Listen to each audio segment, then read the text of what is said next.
In a world where power dined behind tinted glass and poverty begged in the shadows, one small voice pierced through the noise, trembling, hopeful, and heartbreakingly human. "Please, sir, my mama is sick. Can I have your leftovers?" It wasn't just hunger that brought the boy to that table. It was fate, and fate was watching closely. The lunch hour rush at the upscale terrace cafe buzzed with polished shoes, clinking cutlery, and million-dollar conversations.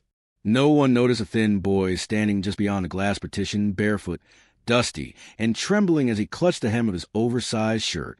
Inside, Damon Vexley, CEO of Vexcore Logistics, sat reviewing numbers on his tablet, while picking half-heartedly at a lavish steak lunch he hadn't asked for. His assistant, always too eager, had pre-ordered it. Outside, the boy watched the food. But more than that, he watched the man. Damon looked powerful, not just rich, but unreachable, untouchable. But still, the boy stepped forward. The waiter tried to wave him off, but Damon raised a hand, curious. Their eyes met through glass. Something in the boy's gaze, not just hunger, but desperation, made Damon signal for the door to open. As the child approached, he whispered words Damon would never forget. "Sir, please, my mama is sick. I haven't eaten. Can I just have what you don't want?" The table fell silent. The cafe froze. Damon blinked, the fork suspended midair. He could have brushed the child away. He could have handed a few bills and returned to his spreadsheet. But something, somewhere deep inside, stirred. "Sit," Damon said quietly, gesturing to the chair across from him. The boy hesitated. Was it a trick? Was he allowed to sit on that white chair with golden studs? Was that real food really for him? Slowly, he sat. He didn't grab, didn't beg further. He waited. Damon pushed his untouched plate toward him. "What's your name?" "Jalen," the boy said. His voice was small, honest. The child's hands trembled as he took a bite, and Damon noticed for the first time how pale his skin looked under the dust.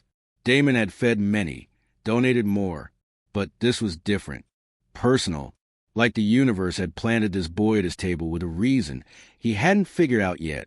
As Jalen chewed quietly, Damon stared out at the city skyline. Somewhere beyond those towers, a woman, his mother, was lying sick, and he had come all this way just for scraps. Something cracked in Damon's chest, and in that moment, the billionaire didn't see a beggar. He saw a boy trying to be strong for someone he loved, and something told him this was just a beginning. If this story touched you, hit the like button and subscribe for more emotional journeys that remind us of the power of kindness and unexpected encounters. Don't forget to share this story with someone who believes in miracles. Some bonds aren't built with words. They form in silence, in small glances, in the weight of a shared meal. Damon didn't know why he let the boy stay.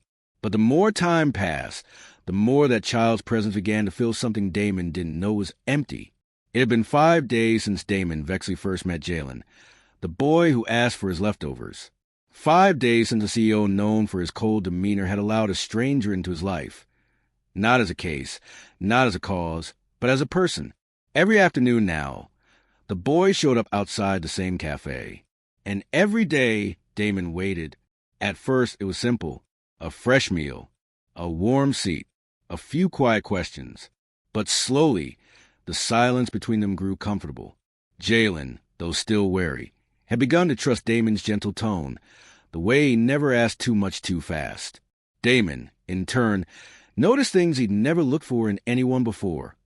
Like how the boy never finished his drink until he takes him home, or how his face lit up when told the soup had potatoes. One afternoon, as Jalen scraped the last of the mashed potatoes from his plate, Damon asked softly, "How's your mom today?" Jalen looked down. "She didn't wake up till noon. I think the fever's worse." A pause. Damon felt a strange ache behind his ribs. "Has the doctor seen her?" Jalen shook his head. "We don't have money for that, but I give her water. And I read her stories." Damon didn't respond right away. Instead, he reached for his phone. "Can you take me to her?" Jalen's eyes widened. "Now?" "Yes." And so, for the first time in years, Damon left the schedule unfinished. No suit jacket, no press team, just a man following a child through narrow streets he'd never walked. They arrived at a crumbling apartment complex, peeling paint, rusted balconies, and quiet despair. Inside a dim room that smelled of wet cloth and old hope, a frail woman lay under a threadbare blanket. Her breathing was shallow. Jalen moved quickly, dipping a cloth in water and placing it on her head. "Mama, I brought someone. He helped me eat." She didn't respond. But Damon saw her eyelids flutter. He knelt beside her, pulling out his phone again, this time to call a private physician. He didn't know what this was turning into. He only knew that something inside him had shifted. Not out of guilt, not charity. Something deeper. He didn't see a project. He saw a family that had fought to survive. Quietly, without expecting anyone to help. And he just wanted to help. For once, not as a CEO, but as a man. Every act of kindness uncovers layers unseen, not just of others, but of ourselves. Damon had offered a meal, then a visit, but what he would soon discover inside that worn-down apartment would shake the very foundation of who he thought he was. The private doctor arrived within 30 minutes. He brought equipment, medicine, and a quiet sense of urgency. Damon watched in the corner of the room as Jalen hovered protectively by his mother's side, whispering softly into her ear, even though she hadn't spoken a full sentence in days. After a few tests and an enforced setup with expert hands, the doctor turned to Damon. "Pneumonia. Severe. But she's lucky. If she'd gone another day without fluids." He didn't need to finish. Damon understood. They left Jalen's mother to rest. Damon stayed near the boy, watching as he meticulously folded the towel beside her, straightened her pillow, and tucked her hand gently under the blanket. That night, Damon arranged for food deliveries, a nurse to check in daily, and a heater to be installed. But something kept gnawing at him. There was a stack of papers on a small wooden shelf in the corner. Notebooks. Torn folders. One had Damon's company logo on it. The old one, used over a decade ago. He reached for it, curious. Inside was a set of sketches. Beautiful, detailed logistics diagrams. Maps. Flowcharts. Written proposals. His eyes widened. He recognized some of the designs. They looked familiar. He flipped the folder shut and looked at Jalen. "Where did you get these?" Jalen glanced up. "They're my mama's. She used to work somewhere big. Before I was born. I think it was called VexScore." Damon went still. His heart began to race. He opened the folder again, this time slower. Handwritten notes. His own initials in the corner of one document, but not written by him. A name appeared on the final page. Samantha Rivers. Damon staggered back a step. That name, it echoed through his memory like a voice long buried.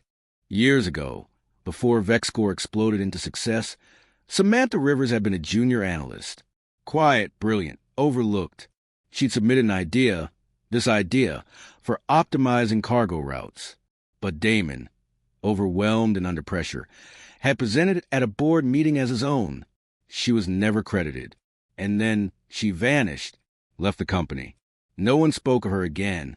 Now, she lay unconscious in front of him, her body weak, her child feeding her with scraps. The shame hit like a punch to the gut. He wasn't just helping a stranger. He was staring into the eyes of a past he'd tried to forget and the consequences that had lived on, quietly suffering without a voice. And somehow this boy, this quiet, brave child, had brought it all back to the surface. Damon looked at Jalen again. This wasn't coincidence. This was a reckoning. Some truths set you free. Others tear you apart before they can heal. Damon had found a missing piece of his past, but facing it meant unearthing everything he'd buried, even if it shattered the fragile trust now growing between him and the boy. Damon left the apartment in silence. The air outside felt heavier than before, thick with memory, guilt, and something dangerously close to regret. He sat in his car, staring out at the city lights, but his mind was miles away. Samantha Rivers. He remembered her now, the quiet voice in meetings, the notes she'd leave behind with ideas he'd skim through, and, sometimes, take credit for without thinking.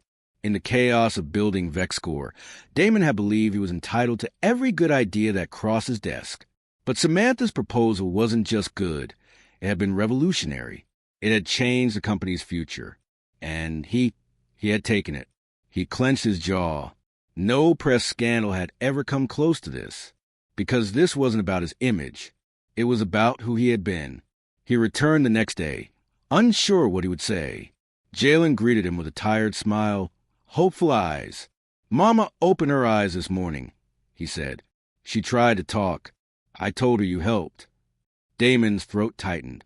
"Can I see her?" Inside the room, Samantha was awake. Barely. Her lips cracked, her face pale. But her eyes, they recognized him. She blinked slowly. "You," she rasped. "Of course it's you." He knelt beside her bed, ashamed. "I didn't know. I didn't realize it was you." Her voice was thin, but sharp. "You knew enough. You just never looked back." The room fell silent. Even Jalen seemed to sense the tension, retreating into the corner. "I want to make it right," Damon said. "I owe you more than I can ever repay." Samantha coughed, pain flickering across her face. "You owe him the truth. That's all." Damon turned to look at Jalen, who stared back at him, confused but listening. That evening, Damon returned to his office and pulled out Samantha's original documents. He called his legal team, then his board. The next morning, he stood before a full conference room, live-streamed to thousands of employees, and said the words he never imagined saying. Years ago, a woman named Samantha Rivers submitted a logistic strategy that changed the course of this company. I presented it as my own. It wasn't. It was hers. I was wrong. The fallout was immediate. Headlines exploded. Investors questioned everything. But Damon didn't care, because in that small apartment across town, a boy who once asked for leftovers was finally hearing what the world had denied his mother, the truth. And Damon, stripped of excuses, stood finally as what he never had the courage to be, accountable. Redemption sounds noble until it begins to cost you everything. As the world questioned his confession, and the boy grew distant with questions of his own, Damon wondered if doing the right thing had come too late, and if it would ever be enough. The press didn't go easy on him. Reporters camped outside his home. Commentators dissected his apology like vultures picking at a carcass. Some said it was brave. Most said it was strategic. Damon had spent years building an empire on the image of discipline, precision, and untouchable leadership. Now that image was in pieces. Employees began sending emails, some supportive, others bitter. Shareholders demanded meetings. He lost 2 contracts overnight. But what stung the most was Jalen. The boy didn't meet his eyes when Damon visited. He answered questions in short sentences, polite but distant. Something had changed. And then one afternoon, as Damon sat on the edge of the hospital bed while Samantha dozed in silence, Jalen finally asked, "Did you hurt my mom on purpose?" The words hit like a brick to the chest. Damon looked at him. The boy's face a mix of innocence and betrayal. He wanted to say no, that it hadn't been personal, that he hadn't meant to ruin her life. But he didn't lie. "I didn't know how much it would hurt her," Damon said, "but I made a selfish choice.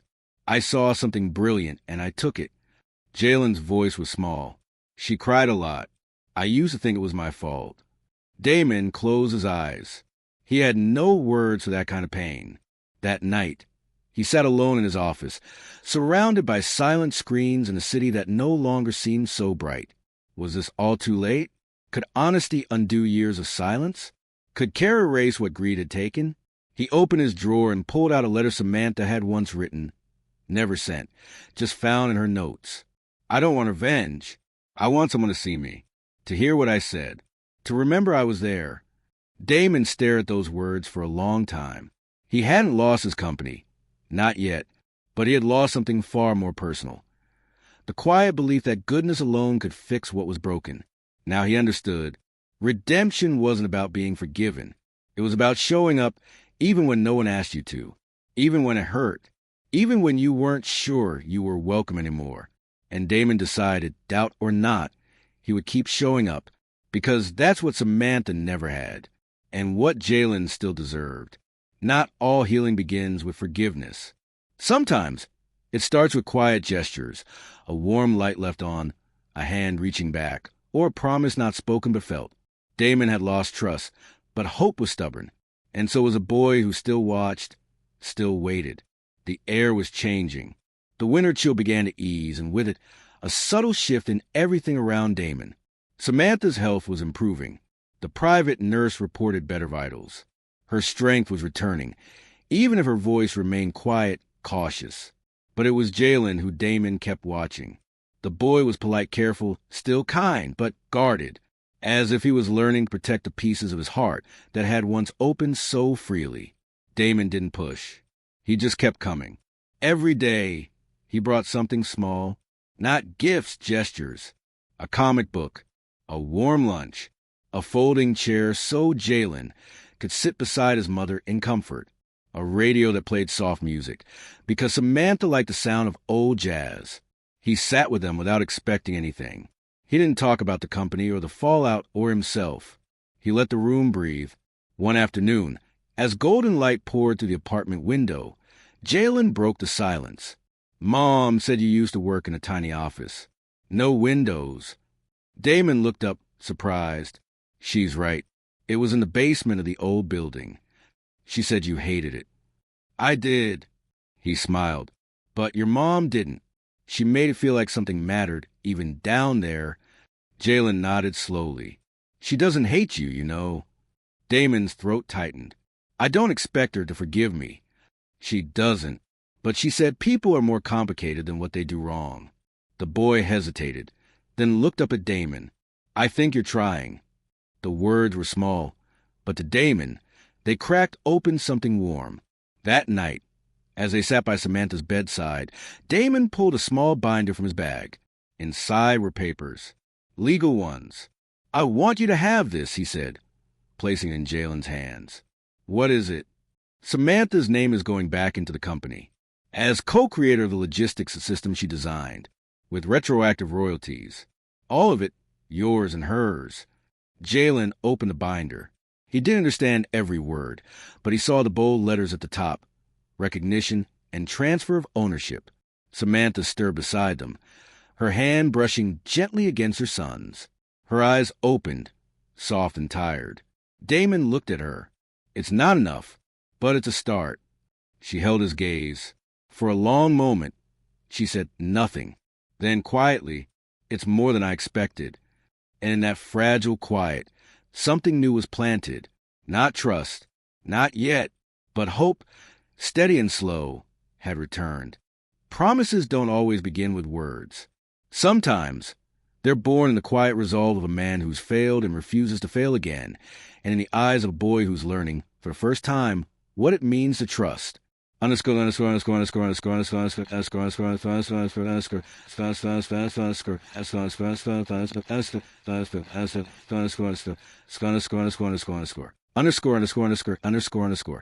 following weeks passed gently. Samantha was now able to sit upright. She could walk across the room without collapsing. The light was coming back to her face, not all at once, but in flickers. The nurse still visited, but less often now. And Damon kept coming. He no longer wore suits when he visited. No assistant, no calls, just a man carrying groceries, checking prescriptions, helping Jalen with homework, and sitting in a chair that squeaked every time he leaned back. One afternoon, Jalen was unusually quiet as they played a board game on the floor. The boy fiddled with a game piece, eyes fixed downward. "Are you going to go away?" he asked suddenly. Damon looked up. "What do you mean?"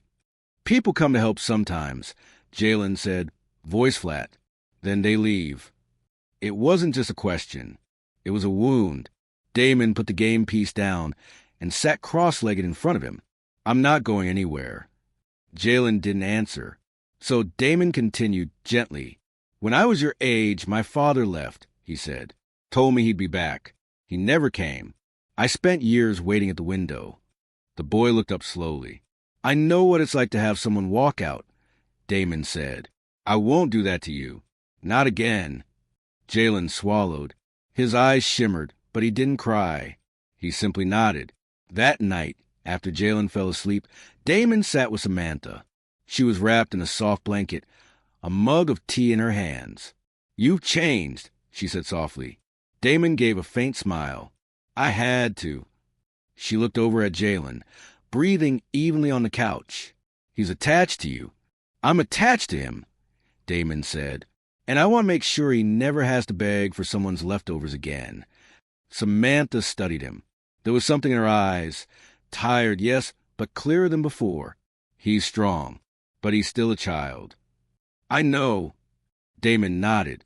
Then, with quiet conviction, he added, I'll be there for him. For both of you, not just this month, or until the media forgets. I'll be there for good.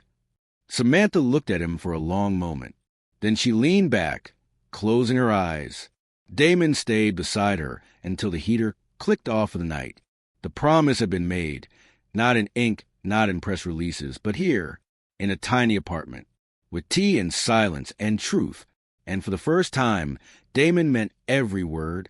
Joy doesn't always arrive with fireworks. Sometimes it tiptoes in, through laughter in a dim apartment, through the clatter of mismatched dishes, through a child's smile that finally reaches his eyes again. The apartment smelled of something warm, real food, not just reheated leftovers or donated meals. Damon had insisted on cooking that evening. It wasn't elegant. The rice was overcooked and the chicken slightly too salty, but no one complained. Jalen sat at the small table, legs swinging, telling a story about a class project.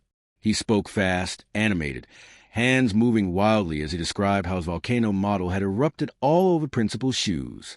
Samantha laughed, a real, full laugh that surprised even herself. She pressed her fingers to her mouth, shaking her head. I wish I'd been there, she said, smiling. You'll come next time, Jalen said confidently. Right, Mom? She looked at him, and then at Damon, who gave a reassuring nod. You will. It was such a simple thing. Dinner, a shared story, a room filled with soft voices and burnt rice. But Damon couldn't remember the last time he had felt so present. After dinner, Jalen pulled out a folded piece of paper from his backpack. Look what I made. It was a drawing. 3 stick figures. One tall with glasses, one with long hair, and a smaller one in the middle with spiky lines around his head, maybe representing excitement or energy. He pointed at them proudly. That's me, Mama, and you? Damon stared at the picture, unsure what to say. The stick figure version of him was smiling. Can I keep this? He asked. Jalen grinned. I made it for you. That night, Damon placed a drawing on his refrigerator at home, the first decoration in a kitchen that had always felt cold. The next morning, he picked up Jalen from school. For the first time, the boy ran to him. No hesitation, just trust. And later that week, when Samantha was strong enough to step outside, without help, Damon drove them both to park. Jalen ran ahead, chasing pigeons and waving at a street performer. Samantha sat on a bench, sunlight warming her cheeks. You've done more than I ever expected, she said. Damon looked at her, quiet. I wish I'd done it sooner. She nodded, eyes following her son. But you did it. That matters. Jalen came running back, panting. Mom, guess what? I'm going to be in the school play. That's amazing, she said, delighted. What's your role? I'm the tree, he said proudly. But the one in the center. Everyone sees me. She pulled him into her arms, laughing again. And Damon stood beside them, his heart full in a way it had never been. Not with power, not with wealth, but with something unexpected and rare. Joy. Time doesn't heal everything. It tests what you've built, what you've promised, and who you've become. And sometimes it whispers, let's see if you meant it. Months passed. The cold gave way to spring. Then summer arrived with longer days and brighter skies. Jalen was thriving. He'd gained weight. His school sent home a certificate, most improved student. Samantha was attending community therapy sessions, slowly rebuilding confidence and strength. And Damon kept his word. He arranged a permanent home for them in a safer neighborhood. He hired tutors for Jalen, helped Samantha enroll in an online program to finish her degree, and gave her a silent seat on a board within VexCor's outreach department. But as the season changed, so did the rhythm of life. The visits grew less frequent, not because anyone wanted distance, but because life was finally moving forward. Jalen had friends now, homework, rehearsals, Samantha was often busy, focused, determined, and Damon, he was rebuilding too, not just his company's image, but his own way of living. Still, one quiet evening in August, everything trembled again. A reporter released a documentary, The Fall and Rise of X-Score. It rehashed the scandal, highlighted Damon's confession, but it also dug into Samantha's past, with footage, private photos, even clips of Jalen. Samantha called Damon that night. Her voice was cold. "You said we'd be protected." "I didn't know this was coming," Damon replied. "I'll handle it." But she hung up before he could say more. The next day, paparazzi were outside Jalen's school. Parents whispered. A teacher pulled Jalen aside and asked, "Is it true your mom was betrayed by that CEO?" Jalen said nothing. Damon saw the cracks forming, not between them, but around them. He went to the apartment, now cozy and full of light. Samantha opened the door, but didn't invite him in. "I'm tired," she said. "Every time I think it's over, something else pulls us back." "I know. I don't want Jalen to grow up in someone else's story," she whispered. "He deserved his own." Damon didn't argue. He only nodded. "I'll pull every connection I have," he promised. "I'll make this go away. Quietly. No more spotlight. Just peace." A long silence passed. Finally, she looked up. "This is what I mean when I say it's not over. Redemption isn't a one-time thing." "I know," he said again. "That's why I'm still here." And he meant it. The next week, Damon made calls, filed injunctions, and paid whatever it took to scrub Jalen and Samantha from the headlines. No interviews, no press, no exposure. When the dust settled, he returned again, this time with nothing in hand, just himself. Jalen opened the door this time. "You came back," the boy said. "I always will." Because real love, real change, and real promises, they don't just survive time, they earn it. Some endings don't close a door, they open one. Not to erase what happened, but to begin again, with eyes wide open, hearts a little worn, and hands ready to build something better. It was the first day of a new school year. Jalen stood in front of the mirror, adjusting the collar of his fresh uniform. His shoes were polished, his backpack zipped. He looked taller, not just in height, but in presence. "Ready?" Damon asked, holding the car keys. "More than ever," Jalen grinned. Samantha watched him from the doorway, arms crossed gently. She hadn't said much that morning, just smiled as Jalen twirled around the room, gathering his things. It had been nearly a year since that first encounter outside the cafe, since the whispered words about a sick mama and cold leftovers, since everything changed. Now, the apartment was brighter. There were books on the shelves, a new certificate on the wall. Samantha Rivers, certified logistics consultant. She hadn't taken the job Damon offered. She'd earned her way elsewhere, using what she knew, building slowly. She wanted her future to stand on its own legs. But their lives remained connected, not because they had to be, but because they chose to be. As they walked outside, Jalen turned to Samantha. "Will you come with us today?" She smiled and kissed his forehead. "I've got my own first day, too. Big client meeting." "You're going to crush it," he said with a wink. Damon and Jalen drove in silence for a while, the radio humming softly. At a red light, Damon glanced over. "You nervous?" Jalen shrugged. "A little." "You'll be fine." Jalen looked out the window, then asked, "Do you think people can really change?" The question hung in the air. Damon took a breath. "I think they can choose better. Every day. And one day, those choices become who they are." The boy nodded. "That's what Mom says, too." Outside the school, kids were pouring in. Parents waved goodbye. Damon parked and got out. "Want me to walk you in?" Jalen paused, then shook his head. "I got this."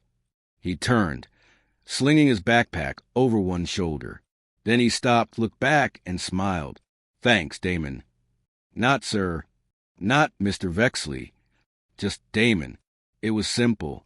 But to Damon, it felt like the start of something whole. As the boy disappeared into the crowd, Damon stood there for a while, watching. A new life was unfolding, not just for Jalen, for all of them. one that hadn't erased the past, but had grown beyond it. And for the first time in years, Damon felt truly alive, not behind glass, not above the world, but finally in it, at matters most, even if it means letting go of everything else. The call came just after midnight. Damon sat up instantly, instinct sharp now when it came to Samantha or Jalen. It was the hospital. Samantha had collapsed during a meeting. She was stable, for now, but her lungs had shown signs of relapse. The pneumonia had left behind scar tissue.